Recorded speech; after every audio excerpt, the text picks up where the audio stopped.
যিটো পাকিস্তান লিংক বা তেখেতে পাকিস্তানত থকাৰ মুখ্যমন্ত্ৰী ডাঙৰীয়া যিখিনি অভিযোগ আনিছিলে তাৰ ওপৰত তেখেতে প্ৰত্যুত্তৰ দিছে। কিন্তু প্ৰত্যুত্তৰবিলাক কিন্তু প্ৰকৃতপক্ষত চালেবেৰে কোবাই দিয়া যেন অনুভৱ হৈছে আমি দেখিবলৈ পাইছোঁ। প্ৰকৃত উত্তৰ তেখেতে দিয়া নাই। আমি তেখেতক পুনৰবাৰ আহ্বান জনাব বিচাৰিছোঁ, যিহেতু তেখেতক লৈ গৌৰৱান্বিত এজন আহোম হিচাপে আমিও গৌৰৱ কৰোঁ। গতিকে তেখেতে প্ৰকৃতপক্ষত কথাবিলাক ক'ব লাগে যে ক'ত কেনেকৈ তেখেতে আছিলে। 10 দিনৰ কথা কোৱা হৈছে যে 10 দিন পাকিস্তানত আছিলে। তেখেতৰ সহধৰ্মিনীয়ে পাকিস্তানৰ পৰা দৰমহা লোৱাৰ কথা কৈছে।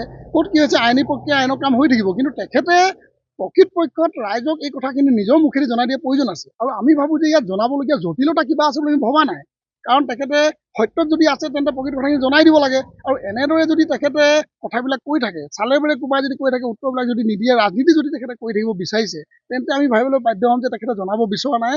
তেখেতে এনেকুৱা এটা পৰিৱেশ দেখুৱাইছে যেন তেখেতে পাকিস্তানৰ পৰা কথাবিলাক লুকুৱাব বিচাৰিছে, দুখী নেকি তেখেতে। এই কথাবিলাক কিন্তু ৰাইজে ভাবিবলৈ বাধ্য হৈছে। গতিকে সকলো ৰাইজে তেখেতক নিগেটিভ বুলি ভবাৰ আগতেই তেখেত যে দুখী বুলি সম্পূৰ্ণৰূপে ভাবি পোৱাৰ আগতে কথাবিলাক স্পষ্টভাৱে জনাবৰ কাৰণে আহ্বান জনাইছোঁ।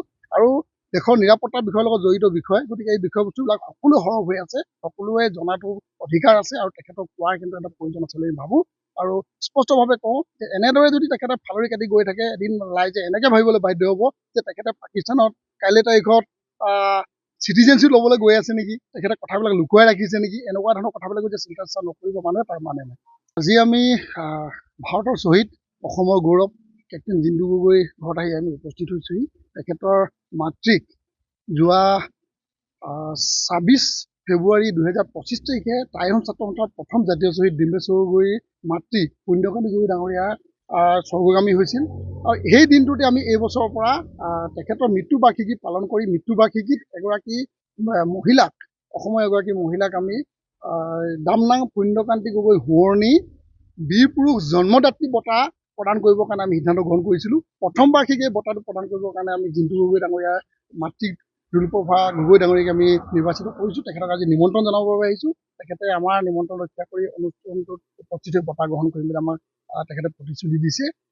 এই ঘৰখনত থিয় হৈ আজিৰ প্ৰেক্ষাপটত কিন্তু এটা কথা আমি অনুভৱ কৰিছোঁ যে যিজন জিন্তু গগৈক আজি ভাৰতে গৌৰৱ কৰে, অসমে গৌৰৱ কৰে, প্ৰতিজন লোকে গৌৰৱ কৰে, সেইজন ব্যক্তিক আজি শ্বহীদ কি কাৰণে হ'বলগীয়া হ'ল, পাকিস্তানৰ দৰে এখন চিৰবৰি শক্তি দেশৰ কাৰণে হ'বলগীয়া হ'ল। তেখেতসকলে আচলতে মৃত্যুবৰণ কৰালে বুলি আমি সকলোৱে জানে।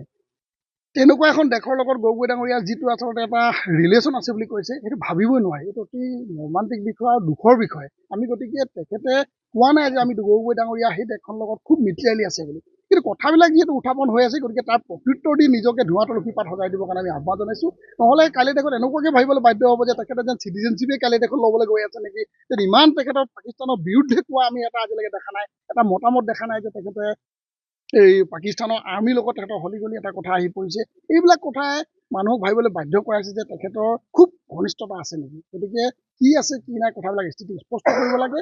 যদি নকৰে তেন্তে ৰাইজে দিনক দিনে সময় বাঢ়ি যোৱাৰ লগে লগে কিন্তু চিন্তাধাৰাবিলাক সলনি হ'ব, আৰু চিন্তাধাৰা সলনি হোৱাৰ লগে লগে মানুহৰ মানসিকতা সলনি হ'ব, আৰু মানসিকতা সলনি হ'লে কিন্তু অন্যান্য সময়ত বগীয়তৰ সময়ত যিদৰে মানুহৰ তেখেতৰ প্ৰতি মৰম চেনেহ আছিলে, হয়তো অনাগত দিনত সেই মৰম চেনেহবিলাক নাথাকে। চাওক, আমি এটা বিষয়বস্তু স্পষ্টভাৱে জনাব বিচাৰোঁ যে আইনৰ মেৰপেচৰ মাজত থাকি যিখিনি কৰিব লাগে তেখেতসকলে কৰি থাকিব, আইনী প্ৰক্ৰিয়া চলি থাকিব। কিন্তু আমি গৌৰৱ গগৈ বিষয়টোত আমি ৰাজনীতিকৰণ নিবিচাৰি এই বিষয়বস্তুত আমি তেখেতক যিহেতু আমি লৈ গৌৰৱ কৰোঁ যে গৌৰৱ গগৈ এজন আহোম জনগোষ্ঠীৰ ব্যক্তি, বলিষ্ঠ সাংসদ। গতিকে তেখেতৰ লগত পাকিস্তানৰ যি লিংক আহিছে বুলি উঠাব আজি মুখ্যমন্ত্ৰী ডাঙৰীয়াই কৰক লাগে বা অসমৰ অন্যান্যজন ব্যক্তিয়ে কৰক বা যিকোনো সংস্থাই নকৰক কিয়, এই কথাবিলাক তেখেতে যিদৰে প্ৰত্যুত্তৰ দিব লাগিছিল, মুখ্যমন্ত্ৰী ডাঙৰীয়াই যিখিনি কথা কৈছে সেই কথাখিনি প্ৰত্যুত্তৰ পুংখানুপুংখকৈ দিব লাগে। কাৰণ নিৰ্দোষী মানুহ এজনে কথা ক'বৰ কাৰণে কেতিয়াও ভয় নকৰে। মুখামুখিকৈ কথাখিনি পোনপটীয়াকৈ উত্তৰ দিয়াটো আমি কামনা কৰিছোঁ, ৰাইজেও তাকে কামনা কৰিছে। আমি সেইটোহে আহ্বান জনাইছোঁ। আমি ক'বলৈ যোৱা নাই যে তেখেতে দোষী আছে, তেখেত নিৰ্দোষী আছে, আমি ক'বলৈ যোৱা নাই। কৈছোঁ যে যিখিনি অভিযোগ উত্থাপন হৈছে এই অভিযোগখিনি কিন্তু পুংখানুপুংখভাৱে তেখেতে একেবাৰে নৎসাত কৰাটো আমি বিচাৰিছোঁ, আৰু ৰাইজে তাকে কামনা কৰিছে। ৰাইজৰ আশা পূৰণ কৰাটো তেখেতৰ দায়িত্ব। মই শুনি আছোঁ বাৰু, টিভিটো শুনি আছোঁ, কিন্তু সেই বিষয়ে মই বিশেষ ক'বলগীয়া নাই।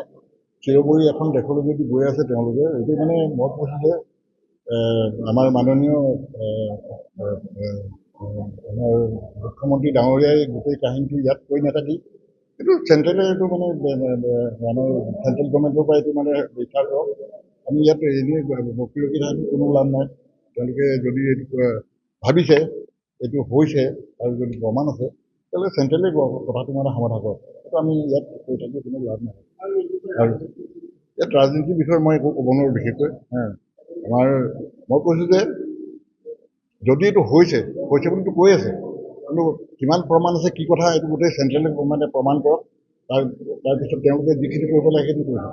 আমাৰ ফালৰ পৰা বিশেষ মই একো ক'ব নোৱাৰোঁ। নাই, মই একো সেইবিলাকে ক'ব নোৱাৰিম।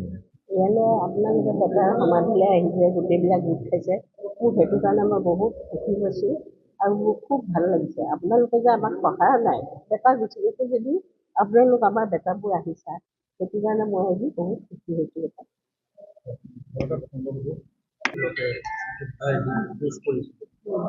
তাৰপিছত সেই দেশখনৰ লগত তেওঁলোক গৌৰৱ গগৈ পাকিস্তান সংযোগ আছে, তেওঁ গৈছে হিচাপমতে তেওঁ যাব নাপাইছিলে, কিয়নো তেওঁলোক আমাৰ শত্ৰু হৈ আছে, কিন্তু তেওঁ কেতিয়াও যাব নাপাইছিলে। এজন ল'ৰাক ইয়াত তেওঁলোকে যুদ্ধ ক্ষেত্ৰত গ'ল যদিও তেওঁ দেশৰ কাৰণে গৈছে, কিন্তু এইটো কথা মই কৈছোঁ, তেওঁ কিন্তু পাকিস্তানলৈ যোৱাটো মই ভাল পোৱা নাই, এইটোকে কৈছোঁ।